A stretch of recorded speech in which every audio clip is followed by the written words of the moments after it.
ciência foi a partir de 1879 na Alemanha. Para concluir melhor isso, nós podemos dizer que também, voltando a William Wundt na Alemanha e William James no mesmo período nos Estados Unidos começou a fazer um trabalho parecido para trazer a psicologia como ciência.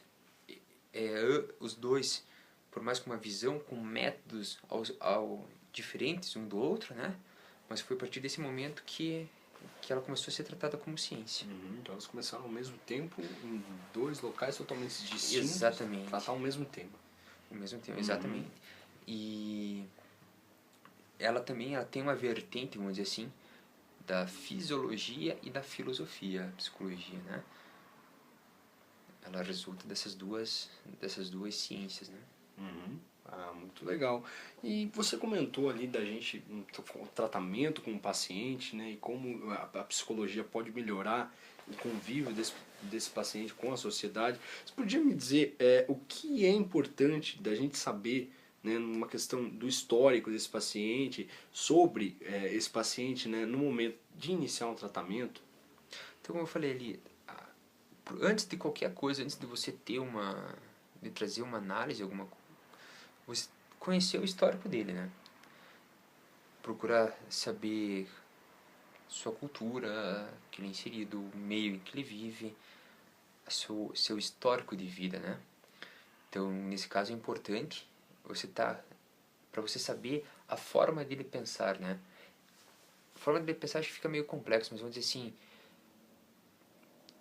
culturalmente você tem que saber, como eu falei no caso, você vai pegar os índios às vezes, algumas culturas, a partir de 12 anos não existe questão da adolescência, então até um certo momento ele foi criança, depois disso ele já é homem, né? É diferente, então o que vai ser para nós, certas questões, vai ser um absurdo, às vezes com 13, 14 anos ele já vai estar casado, vai ter filhos e tal. Para nossa forma de ver o mundo é um pouco estranho, mas a gente tem que entender que para a forma deles ver é algo totalmente normal. Por isso que eu digo na questão da importância de saber em qual cultura, em qual meio ele está inserido, né? Sim, até porque isso afeta diretamente, né, a maneira como ele vai se portar, né?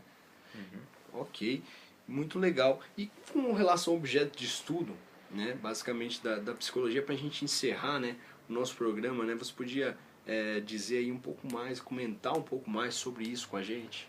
Então, do modo meio abrangente, nós podemos dizer assim, a psicologia vai tratar do comportamento do ser humano. Mas o comportamento é muito complexo, né?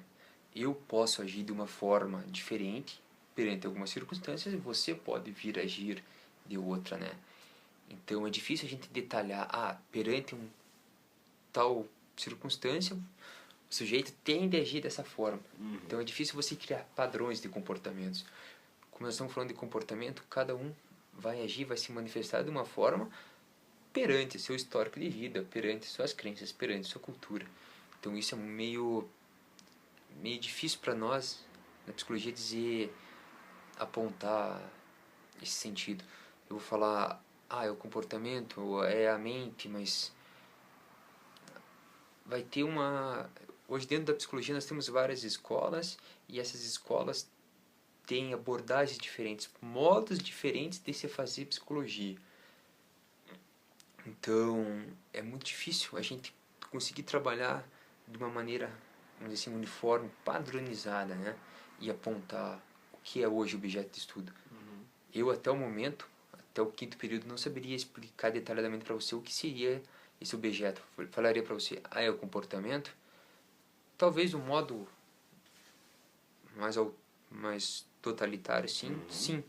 Nós queremos entender o comportamento, mas não é só comportamento. Então, entender o comportamento é o que procura entender o que leva o sujeito a agir daquela forma. Às vezes nós vamos estar tratando de, vamos dizer assim, claro, você vai tratar uma patologia, vai tratar uma pessoa que tem toque. Então você sabe que a pessoa ali vai ser algo padronizado, né? Você podia só falar pra gente o que é o toque? É o transtorno obsessivo compulsivo, né? Sim, ok. Aí você vai ter um distúrbio neuronal, que é o excesso de serotonina. Então, ali você vai saber identificar que que aquele comportamento se manifesta de tal forma, que a pessoa de toque vai ter um comportamento padronizado. Ok. Diferente, vamos dizer assim, você teve alguma coisa que te marcou na sua vida. Como a gente estava pegando o exemplo antes, uma pessoa que foi muito reprimida pelos pais. Então ela teve aquele comportamento por causa da repressão dos pais. Mas então, mas eu posso ter sido reprimido pelos meus pais e agir de uma forma, você pode agir de outra. Então, a padronização é meio complexa. Por isso, é importante tratar cada pessoa, cada indivíduo de forma única. Vamos supor, eu vou num psicólogo, é importante ele conhecer, me tratar de uma forma, conforme minhas crenças, conforme meus valores, conforme a minha educação. Você, do teu jeito, da tua forma. Então, vai ser duas formas de analisar completamente diferentes, né? Então, é importante você tratar o indivíduo como ser único, para você chegar nunca a tentar padronizar. Porque eu posso agir de uma forma, você agir de outra, né? Como eu já havia dito antes. Ok. Léo, a gente sabe que o nosso tempo é curto, infelizmente o programa é curto, né? Mas eu só tenho a agradecer, né? Eu acho que ficou bem claro pra gente, né? E a gente sabe que é um tema extremamente complexo, é um tema que a gente jamais conseguiria discorrer no nosso pouco tempo de programa. Mas eu agradeço a sua presença aqui, tá? Agradeço também por você ter disponibilizado um tempo na sua agenda para estar aqui com a gente hoje explicando isso. Acho que deixa aí o seu eu procurei explicar da forma que eu entendi, aprendi a psicologia até agora. Ainda sou apenas um estudante, tem muita coisa a ser aprimorado, não tenho o que eu falei como uma verdade absoluta, né? Porque todo conhecimento com o tempo ele vai sendo aprimorado, vai sendo modificado. Então, como eu falei, ainda sou apenas um estudante, algo a aprender, ainda algo a acrescentar, e quem sabe se meu discurso futuramente seja um discurso diferente, né? Mas por hora acredito que do modo básico consegui explicar as perguntas que vieram a ser respondidas. Tá certo. Perguntadas. Tá certo então. Obrigado, Léo Caron, obrigado pela sua presença Wagner. hoje. A gente encerra aqui. A gente encerra aqui o nosso Papo de Boteco com o nosso brinde de finalização também. E para vocês aí, o nosso abraço, o nosso desejo de uma boa semana e até o próximo programa. Obrigado. Boa noite. Boa noite.